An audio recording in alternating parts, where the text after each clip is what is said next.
Joining us now on the air, we have Ginger and Terry Keaton. And perhaps, Willis, you can give us a little introduction to Ginger and Terry and their angle towards this story as well. Right, and I'll try and keep it short. Basically, in 1991, when I got that composite from the library at the Miami Herald and went back to the Hollywood Police Department, I showed them the composite along with the mugshot, not realizing in 1991 that I had the wrong composite. It wasn't from the Hollywood Mall. In 2008, when they closed the case, I got a copy of the case files and started looking through them. I saw that composite in there, and I was just blown away. It wasn't from the Hollywood Mall. It was from another mall 60 miles north.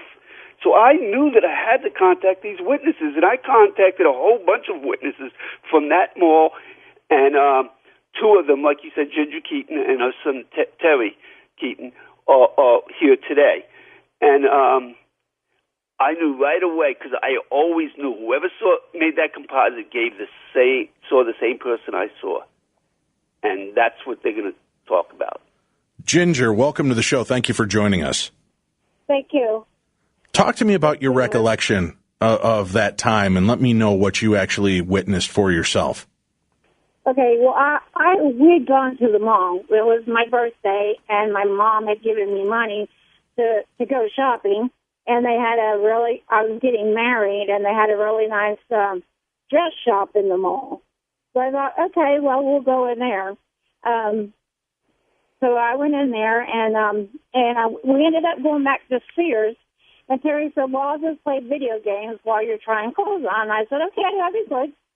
So, I don't know, maybe 10 minutes later, he came to the dressing room, and he said, Mom, there's this guy out here, he's looking at me really funny. And I said, well, he's probably just a security guard, just try watching to make sure you don't steal anything. And so, he said, oh, yeah, that's probably what it is. And he just went on back over to play the games and stuff.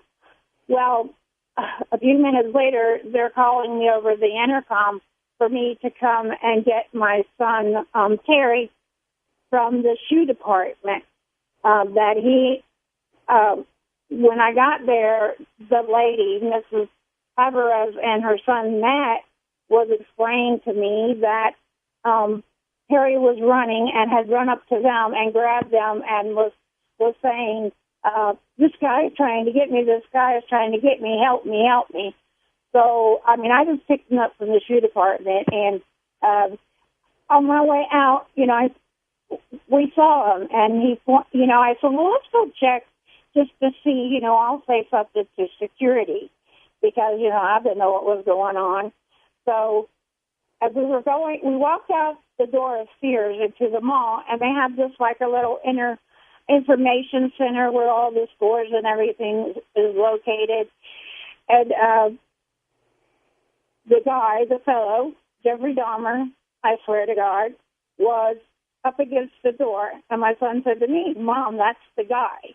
Well, you know how they have these little doors that you can go out quickly to decide. You don't have to go to the front part of the mall or whatever to go out. I said, well, I'll just go check at this information desk to see if we can find out if it was security or what it was. So when I looked over and he told me that was him, the man scared me so bad. And it's I just grabbed Terry and I got him out of there. And I didn't even thank the people that helped him. And, and I just am so happy that wherever the instincts came from, that something was wrong, that God was looking after my child that day. And Terry, you're with us as well, correct? Yeah, I'm here.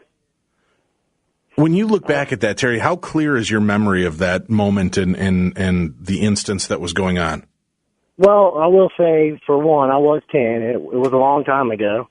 But since it was such a, pretty traumatic event for me, I think I remember, quite a bit of the story. Our stories, my mom and mine, are maybe a little different in some ways. But for me, when I went back to the sporting goods area and I was looking at some fishing stuff, and he walked up to me, and he started looking around. So right away, I got this weird, vibe from the guy, and I was like, man, this guy's a little weird. So I thought in my mind, if I talk to him, I'll feel a little bit better about this situation. And so I was like, hey, what kind of lure is that? And he just kept looking around. So I took off running. Right then, I was like, something's wrong. This guy ain't talking to me. He's ignoring me. So I ran to the center checkout, which is where I first encountered the lady and her son. And I was crying, and he was looking at me through the suitcases. You could only see like a part of his face, and I was like, that guy right there is after me.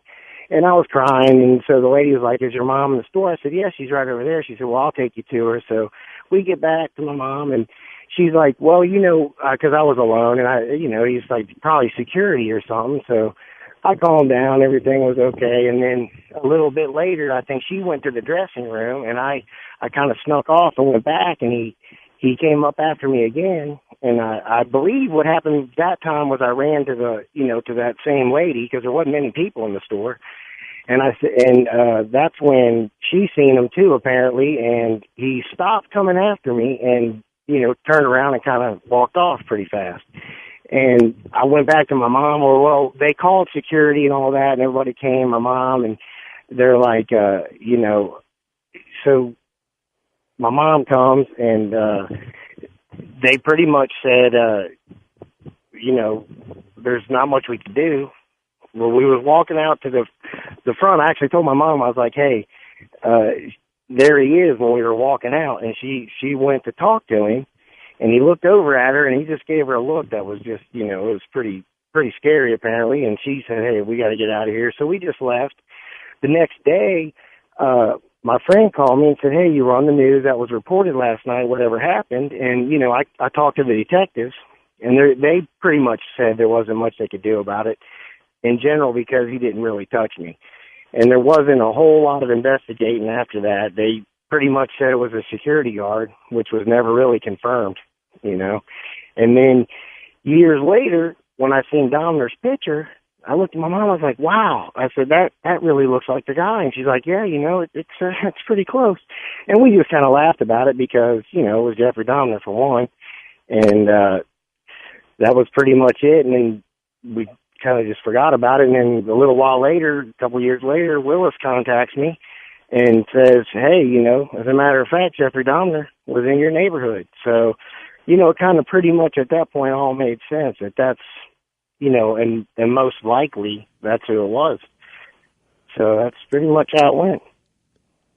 That's got to be chilling now, especially to look back and know what we know about Jeffrey Dahmer and to realize that you were confronted, you were face to face with this man, and Adam's story very well could have been your story.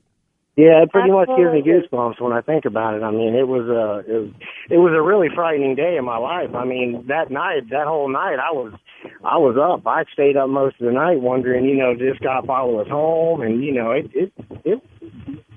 I was pretty shook up. Well, understandably.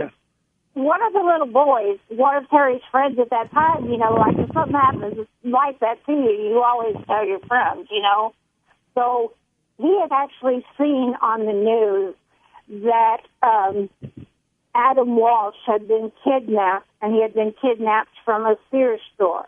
And they knew that there was a young boy named Terry, and his mother was at the Twin Mall, and that they saw him. And Mrs.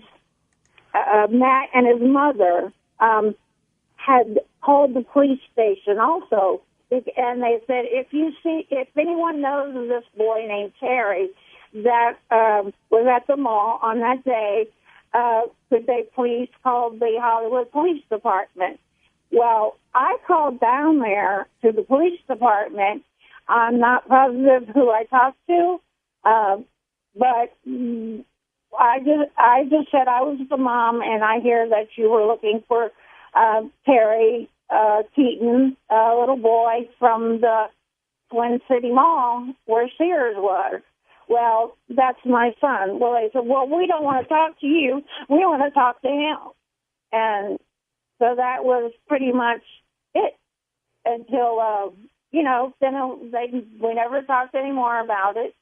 And then on the news, when they showed that Jeffrey Dahmer was beat up in prison and he died, Terry and I, we were just sitting in the living room and watching the news. And when they showed Dahmer, Terry just stood up and just started screaming, "That's the guy, Mom. That's the guy. Look at him. That's the guy." So, I mean, and if they would have called us in when the Averis went down there and gave the mug shots, if they would have called us to come down there, we would have identified Jeffrey Dahmer 100% with their composite. Have you ever reached out to the police department now to tell them that this is what happened to you at that time and this is the man that you encountered? I really have not. I've really only talked to Willis, and it just, I don't know, I just have not reached out about it now. But I think, I think the Walshers should know that out of school was not the person that killed and abducted Adam, that it was Jeffrey Dahmer, 100% on my life, my heart, my soul, and my God.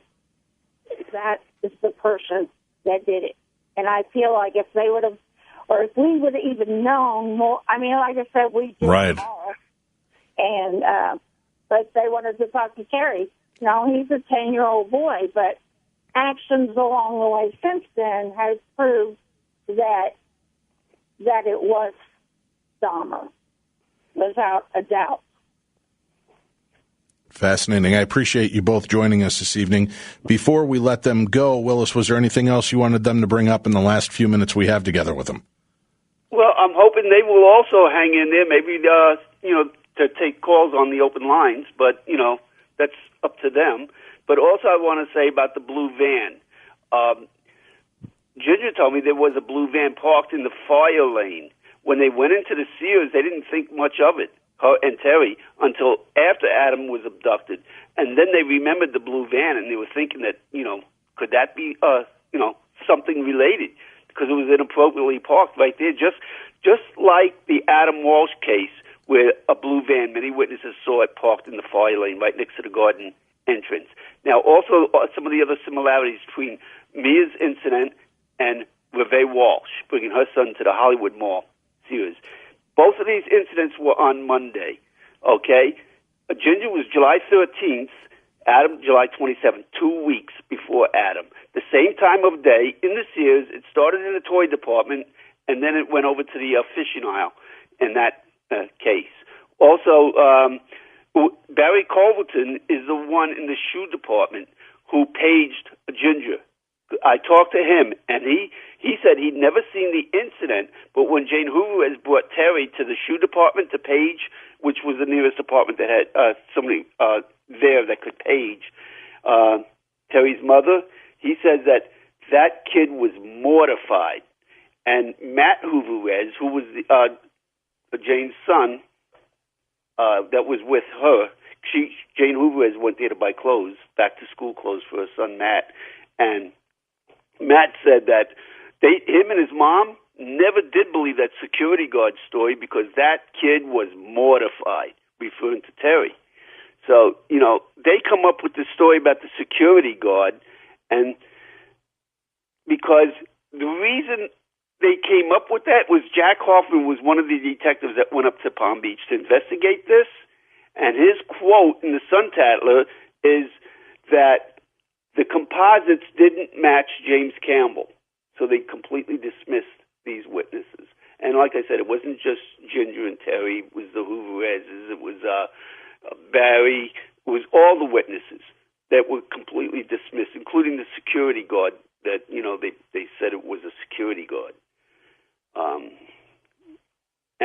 Like I said, there was a blue van also. So there's a lot of connections. And also I want to mention quick, on July 13th, if you believe, Ginger, that this incident is related to the Hollywood Mall incidents and the similarities, Otis Toole wasn't even in the state of Florida.